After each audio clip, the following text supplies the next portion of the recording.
ये एक पुली block system दिया है जिसमें all the pulleys are light except pulley P which has all of its mass concentrated in its axle।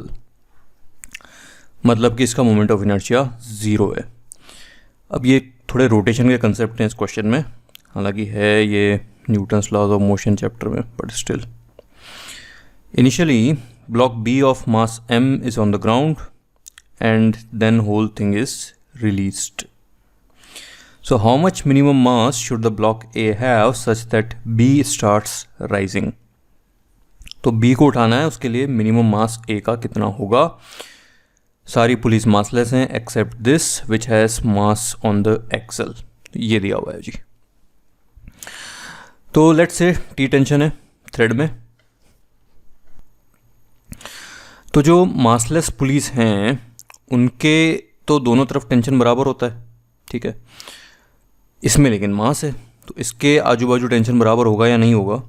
तो उसके लिए सिंपल सा कंसेप्ट है हमारा, भाई नॉर्मल पुली में भी टेंशन बराबर क्यों आता है दोनों तरफ, मतलब मासलेस पुली में, क्योंकि हम टेंशन को लिखते हैं इन टर्म्स ऑफ टॉर्क। तो वी राइट T2 माइनस, दिखाई देता हूँ मैं इधर।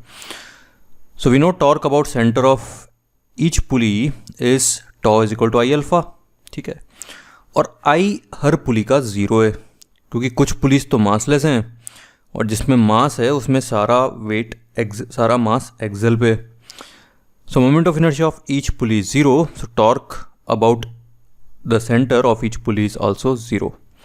और टॉर्क को हम लिख सकते हैं T1 minus T2 into R, जहाँ एक तरफ की टेंशन T1 और दूसरी तरफ की टेंशन T2। तो यहाँ से आता है T1 is equal to T2। तो हर पुली के दोनों तरफ टेंशन बराबर है, तो इसलिए ये एक ही थ्रेड है। So let's say that tension is T, ठीक है। So T1 is equal to T2 implies tension is equal on both sides for all pulleys and let's say that it is T। अब ये T बराबर मतलब 2T बराबर अगर MBG हो जाए तो अच्छी बात है।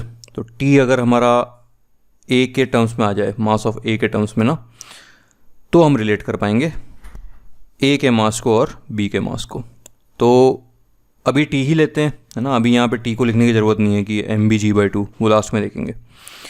कुछ लोग शुरू ही यहीं से करते हैं ना, अब इसको उठाना है तो इधर टेंशन बराबर कर देते हैं MBG/2, फिर हर जगह वो MBG/2 रखना पड़ेगा। So let's keep it simple, let's take everywhere tension as T।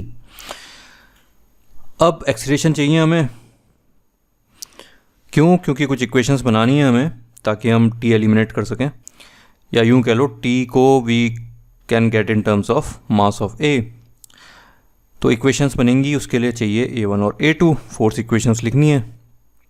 तो पुली का एक्सीलरेशन है A1, तो पुली पे फोर्स इक्वेशन हुई 2T plus mg minus T is equal to ma1, ठीक है।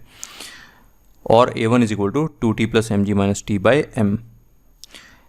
इसका एक्सीलरेशन A2 हुआ ma into G minus T by ma। So ma into G minus T by ma is A2। तो ये m से divide करोगे तो ये आ जाएगा g plus T by m और ये आ जाएगा g minus T by ma। अब यहाँ इंटरेस्टिंग चीज़ देखो कि पुली ज़्यादा एक्सीलरेशन से नीचे आ रही है, ठीक है। ज़्यादातर हम पुली मास सिस्टम में क्या देखते हैं कि भाई ये मास नीचे जा रहा है, इस तरह से देखते हैं ना कुछ। यहाँ पे पुली स्पीड से नीचे आ रही है, तेज़ी से नीचे आ रही है, मतलब इससे ज़्यादा स्पीड से नीचे आ रही है। तो अब इसको अगर इन लेंथ्स को देखो ना आप, let's say this length is 1, this is 2, this is 3 and this is 4। तो जब पुली नीचे आएगी तो जो इनका सम है 1 प्लस 2 प्लस 3 प्लस 4, वो तो कांस्टेंट है, ठीक है। सम बोल रहा हूँ मैं, ये नहीं कह रहा हूँ 1 इज़ कांस्टेंट, ठीक है। लेकिन इनका जो सम है 1 2 3 4 का, वो कांस्टेंट है, basically double of this height. लेकिन इधर पुली ज़्यादा तेज़ी से नीचे आ रही है और ये धीरे धीरे, मतलब ये जो स्ट्रिंग है ये हो जाएगी स्लैक, ठीक है जी। फिर से देखो, इस पूरी स्ट्रिंग की लेंथ तो कांस्टेंट है ना, और ये अंदर वाला जो ये लूप है वो स्ट्रिंग की लेंथ भी कांस्टेंट है। तो आइडियली तो ये पुली और ये ब्लॉक के बीच की लेंथ भी कांस्टेंट होनी चाहिए। दूर तो ये डेफिनेटली नहीं जा सकता, है ना। पास में अगर आ गया ये तो स्ट्रिंग हो गई स्लैक। तो अगर इसमें थ्रेड में टेंशन रहना है तो ये डिस्टेंस शुड बी अनचेंज्ड। लेकिन हमने ये निकाला कि A1 is greater than A2। इसका मतलब ये P पॉइंट जो है ये ज़्यादा तेज़ी से आ रहा है Q के पास में रिलेटिवली, तो ये स्ट्रिंग हो जाएगी स्लैक। तो भाई हमने तो सोचा था कि टेंशन है इसमें, लेकिन हमारे पास तो इस तरह का रिजल्ट आ रहा है कि टेंशन हो जाएगी, मतलब रोप हो जाएगी स्लैक। इसका मतलब हमारा जो शुरू का एजम्पशन था कि टेंशन है वही गलत है। ठीक है, टेंशन है ही नहीं स्ट्रिंग में, तो टेंशन इज 0। यही लिखा है यहाँ पे। So clearly A1 is greater than A2 implies PQ will reduce with time. तो ये जो PQ लेंथ है ना, this will reduce with time.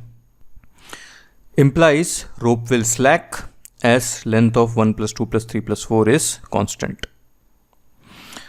So our assumption that शुरू में लिया था ना, let's say the tension is T, so that tension exists is wrong. Implies tension is 0. तो अगर टेंशन 0 है तो इस पे तो अब सिर्फ mg फोर्स लगेगा एक, तो ये जो पुली है ये करेगी फ्री फॉल, और इधर भी टेंशन 0 है तो ये A भी करेगा फ्री फॉल। तो PQ लेंथ अब कांस्टेंट हो सकती है, जो हमें चाहिए थी, है ना, क्योंकि भाई अगेन इस लूप में तो कुछ लेंथ चेंज हो नहीं रही है स्ट्रिंग की, तो इन दोनों पॉइंट्स के बीच में भी चेंज नहीं हो सकती लेंथ। तो वो जब दोनों फ्री फॉल कर रहे हैं तो वो लेंथ चेंज नहीं हो रही है। सो M and A will free fall. Implies PQ is constant. Implies M won't rotate but others will. अब इसको, ये जो थ्रेड है ना PQ, तो इस थ्रेड पे हमने मार्क कर दिया, ठीक है, इस रस्सी पे हमने ये P पॉइंट मार्क कर दिया। अब ये P पॉइंट यहाँ से अलग थोड़ी हो रहा है भाई, ये P पॉइंट नीचे थोड़ी जा रहा है। जब ये PQ डिस्टेंस कांस्टेंट है when both are free falling, तो ये P पॉइंट चिपका हुआ है इससे, पुली से, तो ये पुली रोटेट नहीं करेगी क्योंकि ये थ्रेड रोटेट नहीं कर रहा है, ठीक है ना। लेकिन बाकी तो थ्रेड रोटेट कर ही रहे हैं, मतलब थ्रेड मूव कर ही रहे हैं, तो 1 तो नीचे जा रहा है ना, ये 1 लेंथ इंक्रीज हो रही है क्योंकि पुली नीचे जा रही है। तो जब ये रस्सी नीचे जा रही है तो ये पुली घूमेगी, ये पुली भी घूमेगी और ये पुली भी घूमेगी। So M won't rotate but others will as 1 is still being pulled down by the pulley, ठीक है। अच्छा, ये जो पुली घूमती है ना, इसका मोमेंट ऑफ इनर्शिया से कोई लेना देना नहीं है, ये लाइट हो हैवी हो उससे फ़र्क नहीं पड़ता। आप बस ये समझो कि ये जो पुली का जो सरफेस है ना, इसमें बहुत थोड़ा सा फ्रिक्शन है, बहुत थोड़ा सा। तो जब भी ये रोप स्लाइड, मतलब इस पर स्लिप होने की कोशिश करेगी तो वो पुली साथ में घूम जाएगी, लेकिन वो इतना कम है वो फ्रिक्शनल फोर्स, लेट्स से, कि भाई उससे कोई ज़्यादा खास डिफरेंस आएगा नहीं दोनों तरफ की टेंशन पे। तो इसलिए हम ओवरऑल थ्रेड में टेंशन सेम ले लेते हैं। लेकिन लाइट पुली भी जो होती है ना, वो भी मूव तो करती है, रोटेट तो करती है, इसीलिए पुली दी है हमको, नहीं तो एक पैग टाइप का कुछ दे देते, है ना। पुली दी ही होती है इसलिए कि वो मूव करेगी चाहे लाइट हो या नहीं हो। बस ये होना चाहिए कि वो थ्रेड मूव करना चाहिए। अगर थ्रेड मूव नहीं करेगा तो पुली मूव नहीं करेगी, जैसा कि इसके केस में हुआ, ठीक है। यहाँ थ्रेड मूव ही नहीं कर रहा है, ये P पॉइंट हिल ही नहीं रहा है यहाँ से, so this pulley is not rotating. So M won't rotate but others will as 1 is still being pulled down by the pulley, ठीक है ना। तो हमारे ये C और D ऑप्शन करेक्ट हो जाते हैं। So what ever mass the block A has the block B will not rise.